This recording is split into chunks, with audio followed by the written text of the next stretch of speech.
उद्धव ठाकरे भगूरच्या सावरकर स्मारकाला भेट देणार आहेत। त्यांच्या या सावरकर स्मारक भेटीवरती भाजपने पलटवार केला। पाहूयात या संदर्भातला स्पेशल रिपोर्ट।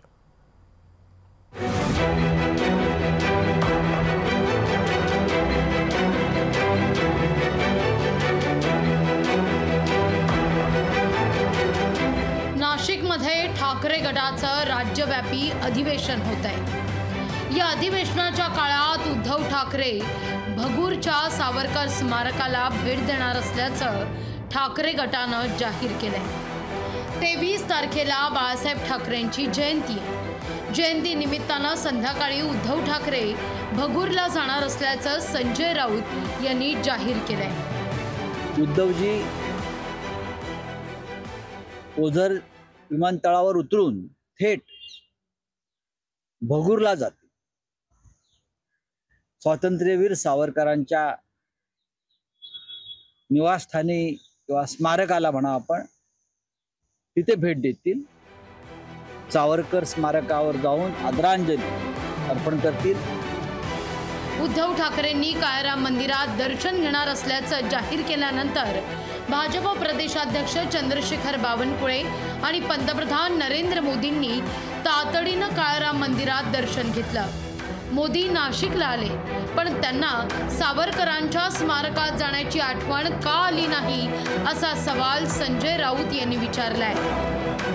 सावरकर सावरकर सावरकर असा जप लावतात भाजपचे लोक, पण प्रधानमंत्री नाशिकला आले, काळाराम मंदिरात गेले राजकीय आरती करण्यासाठी, पण त्यांना सावरकरांचं स्मरण झालं नाही।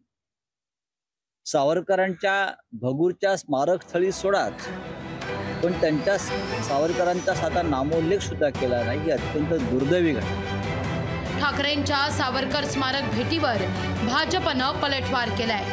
संजय राऊत यांनी ठाकरेंच्या सावरकर स्मारक भेटीचा कार्यक्रम जाहीर करण्याआधी राहुल गांधींची परवानगी घेतली आहे का असा सवाल नितेश राणे यांनी केलाय। स्वातंत्र्यवीर सावरकरांवर प्रेम दाखवण्याचा प्रयत्न हे उद्धव ठाकरे आणि त्यांचे बगलबच्चे 22 तारखेला करणार आहेत असं संजय राजाराम राऊत म्हणतो। ज्याच्याकडून हल्ली संजय राजाराम राऊतचा पगार येतोय त्या राहुल गांधीची परवानगी घेतली आहे का? सावरकर स्मारकाचा मोदींना विसर पडल्याचा मुद्दा ठाकरे गटानं उपस्थित केलाय। उद्धव ठाकरेंनी सावरकर स्मारक भेटीचा कार्यक्रम हा जाहीर केल्यानंतर त्याआधी किंवा त्यानंतर तातडीनं भाजपच्या वरिष्ठ नेत्यांनी स्मारक भेटीचा कार्यक्रम जाहीर केल्यास आता आश्चर्य वाटू नये।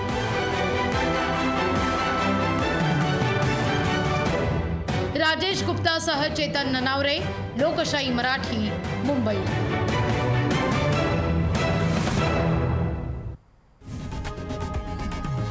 लोकशाही मराठी ऐका, पहा, जागरूक रहा।